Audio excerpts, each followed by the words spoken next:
Africa's forest resources are of immense importance for their contribution to economic development, rural livelihoods, and for the environmental ecosystem services they provide. Many indigenous women depend on forest resources for food, water, energy, grasslands for their animals and economic activities. But Africa is losing over 4 million hectares of forest per year, which is twice the average deforestation rate for the rest of the world. This has led to conflict over the diminishing resources, human-wildlife conflict, acute food insecurity, and degraded environments.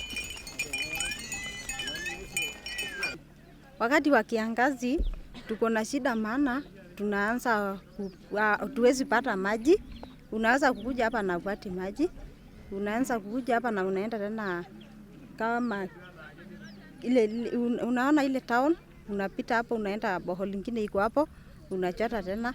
Ama ikianza enda na imekosekana, unakuja hapo unanunua maji, alafu unaleta tena nyumbani. Ni juzi tu imenyesha, lakini hiyo ilikuwa siku hiyo ilikuwa kiangazi, ilikuwa zimekufa sana, ilikuwa zimekosa njaa, ilikuwa njaa ni mingi sana na mbuzi na ng'ombe.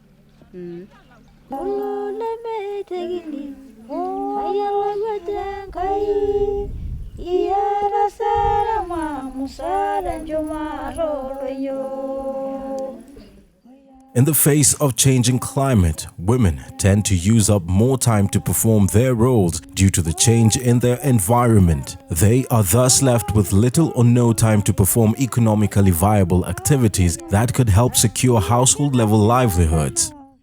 Anafanya kazi yake ya mkono, analinda boma na watoto na mvugo, naendelea kufanya kazi ya kupika, kwenda maji, kufunja kuni. Anafanya tu kazi ya nyumbani kabisa. Naenda mabiashara zake kidogo kidogo kama hizi. Nauza hii kitu, walete unga, asomeshe mtoto. Anafanya tu maendeleo kama hiyo.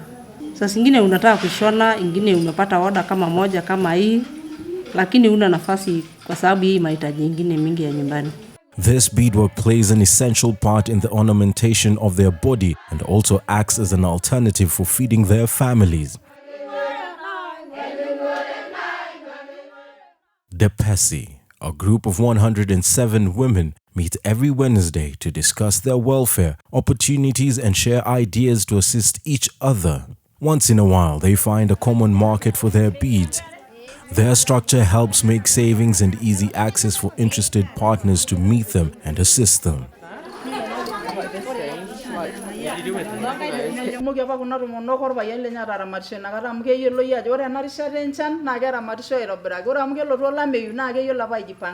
Kake uwa enkata naji enkibelekenyata onkatampo neeku meeta oltung'ani oyiolo enkata olari meeta enkata nayiolo eno olameyu eewuo apa olameyu metaa ijo ninye osapuk oleng. Neeku ore apa teina naa ina naibung'ie kuna tomonok meetu aatoni tenebo.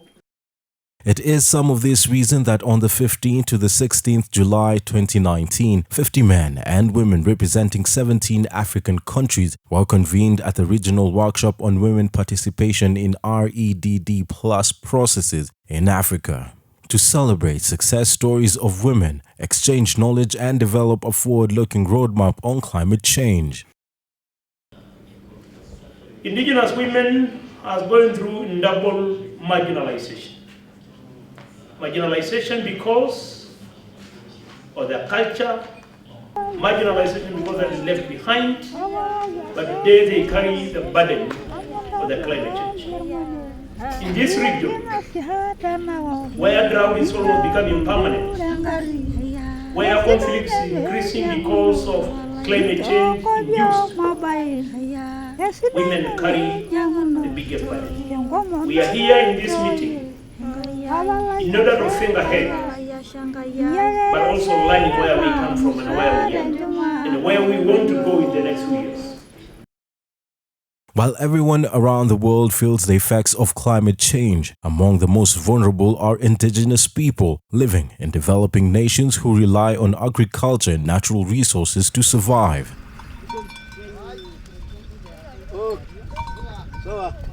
Climate change affects more directly and more pronounced the vulnerable, the marginalized,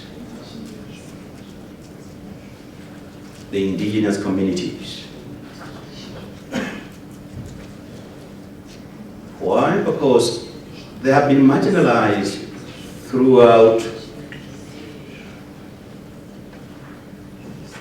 the period of colonization. They have been marginalized after independence, and they continue to be marginalized by their countries, by their states. Their resources have been appropriated, commoditized by corporations who extract as if there is no tomorrow, in a hurry, and who don't care about sustainability, who don't care about the principle of intergenerational equity. So, what are the primary issues that indigenous women across Africa face that hinder their participation in REDD Plus projects and activities? If we begin looking at environment, a lot of environmental goods are land-based. So if women don't have access to, control over, and ownership of land, they actually do not have as optimal rights to resources. Sometimes, if we even have information that there is resources somewhere or there is a call, we have a lot of hindrance because the criteria doesn't really permit us to apply. Like they can say you have to work for a number of years, implement a project ranging from how many thousands of millions of dollars you have never done. You have to have a report of audit, all those things. Indigenous women sometimes, they don't have those issues. So it's a very big problem also to us. Traditional views of women's capacity and roles within a community and lack of confidence to engage keeps many rural women from any organized forums. Hasa ni nini ambacho kinatupa shida sisi wanawake? Ni pale ambapo ni masuala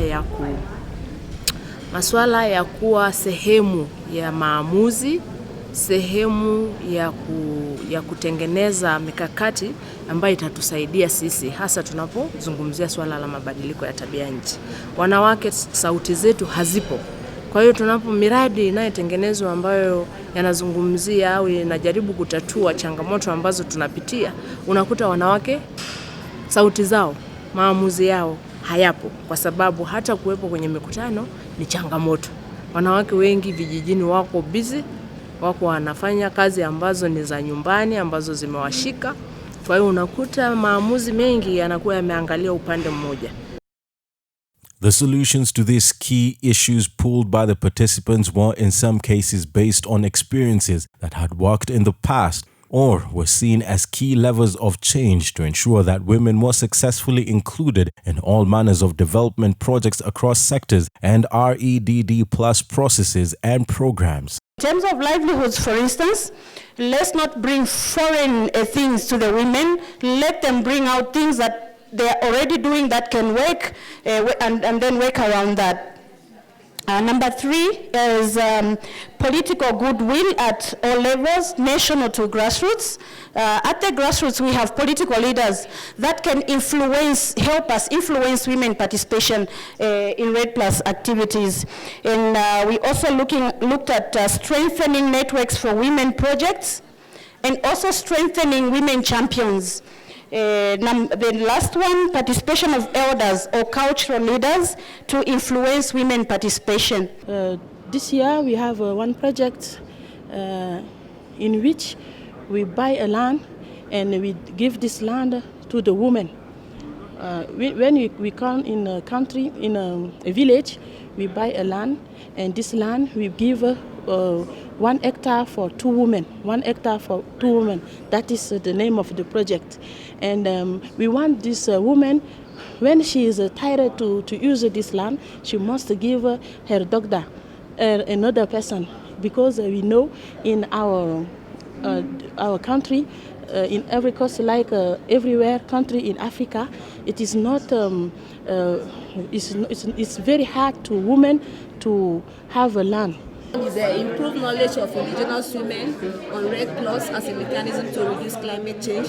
Initially, they thought climate change was... The marketplace session featured selected REDD+ capacity building sub-projects from 10 countries: Burkina Faso, Cameroon, Cote d'Ivoire, Ethiopia, Liberia, Madagascar, Nigeria, Republic of Congo, Sudan, and Uganda. Presenters discussed their activities, achievements, challenges, and way forward with participants. The resolutions of this workshop provided a roadmap to inform any future capacity building interventions and define approaches that have worked and challenges that still need to be met on climate change and REDD+ projects in Africa. Around culture, attitude change, behavior change, on ways of doing, work at times takes a longer time.